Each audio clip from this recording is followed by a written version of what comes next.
बगिया बंधुओं को नमस्कार।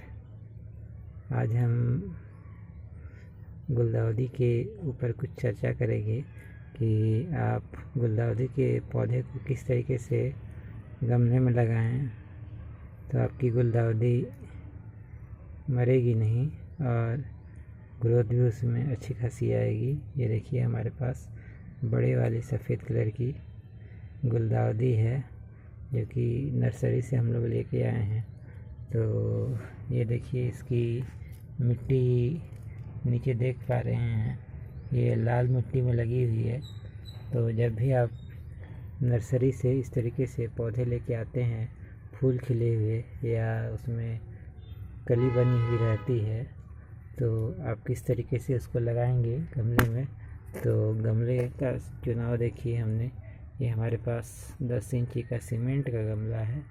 तो इस तरीके का आप 10 इंची या 8 इंची तक का गमला गुलदाउदी के लिए आप ले सकते हैं। उसमें आराम से गुलदाउदी लग जाएगी और कोई खासी परेशानी भी नहीं आएगी।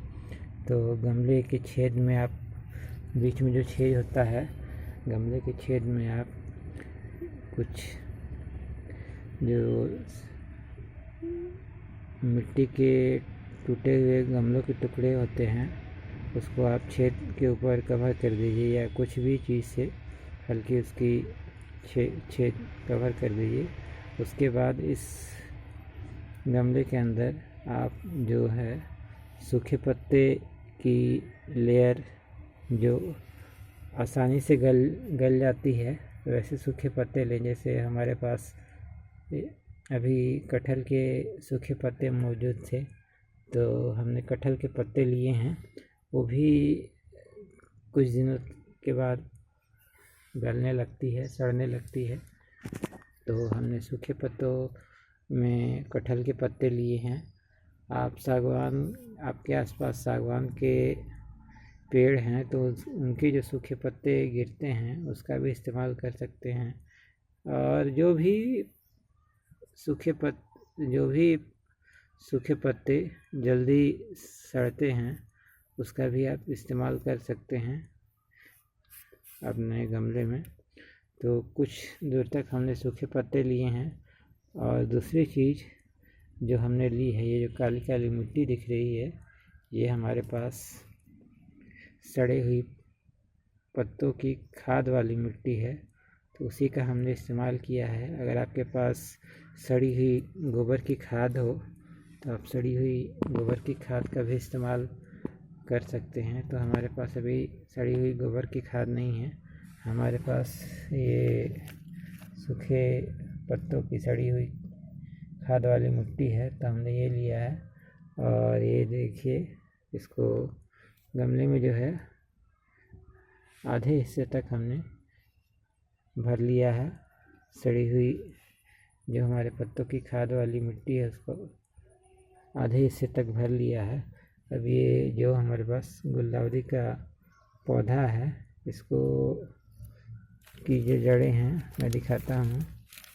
ये देखिए इसमें जड़ें हैं, नीचे मिट्टी के साथ जड़ें आ रही हैं। तो हम इसकी जड़ों को कोई छेड़छाड़ नहीं करेंगे।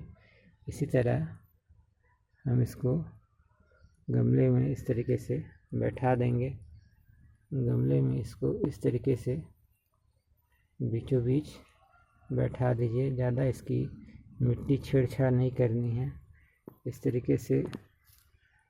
तरीके से ये पौधे को हमने गमले में बैठा दिया है।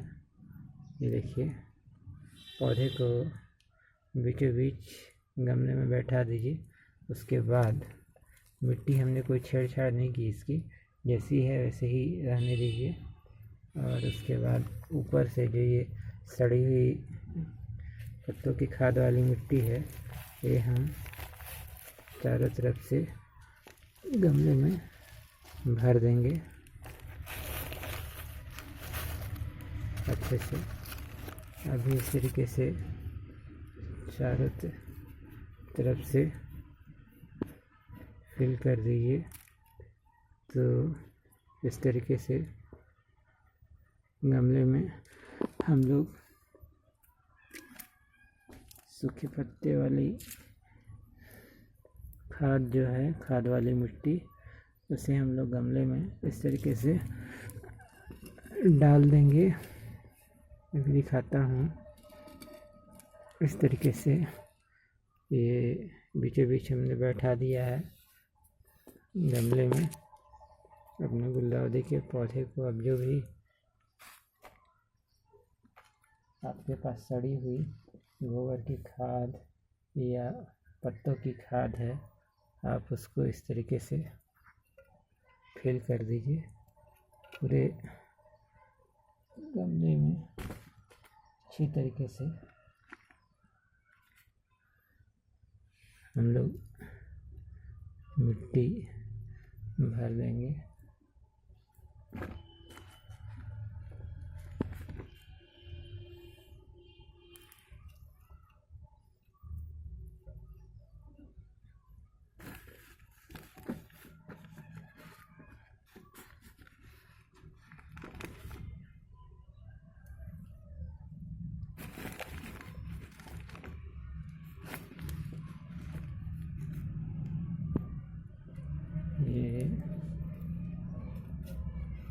ये देखिए, हमने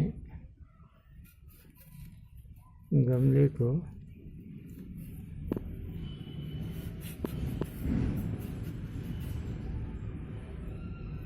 हमने कवर कर दिया है। इसमें मिट्टी जो सड़ी हुई खाद वाली मिट्टी है वो हमने डाल के इसको गमले को भर दिया है। हल्की जो जगह है वो छोड़ी है हमने, पूरे ऊपर तक नहीं भरा है। हल्की 1 इंच के करीब हमने ये स्पेस चारों तरफ से छोड़ दी है। तो इस तरीके से आप अपने गुलदाउदी के पौधे को गमले में लगाएं। और जो मिट्टी है, मिट्टी को बिल्कुल नहीं हटाना है, मिट्टी सहित ही आप लगाएं। और जो भी आपकी सड़ी हुई गोबर की खाद है या सड़े हुए पत्तों की खाद है, उसका आप इस्तेमाल कर सकते हैं। बस इतनी सी छोटी सी जानकारी थी जो मैंने आपके साथ साझा की। इस तरीके से आप गुलदाउदी के पौधे को लगा दीजिए। लगाने के बाद उसमें आप अच्छे से वाटरिंग कर दीजिए। एक बार में अच्छे से वाटरिंग कर दीजिए ताकि पानी नीचे तक चला जाए। और आपका जो पौधा है वो आपके जो एरिया का जो क्लाइमेट है, यानी कि आपके एरिया का जो वातावरण है, उसमें आपका पौधा सेट हो जाए। और धीरे धीरे जब आपके क्लाइमेट में पौधा, आपके यहाँ के वातावरण में पौधा सेट हो जाएगा, तो आपके पौधे में नई ग्रोथ भी आएगी और फिर आपका पौधा मरेगा नहीं। तो आज यहीं पर इस वीडियो को समाप्त करता हूँ। उम्मीद करता हूँ आपको जानकारी जो मैंने साझा की अच्छी लगी होगी। इस तरीके से आप गुलदाउदी का पौधा अपने बगीचे में लगाएं। तो आज यहीं वीडियो को समाप्त कर रहा हूँ। धन्यवाद।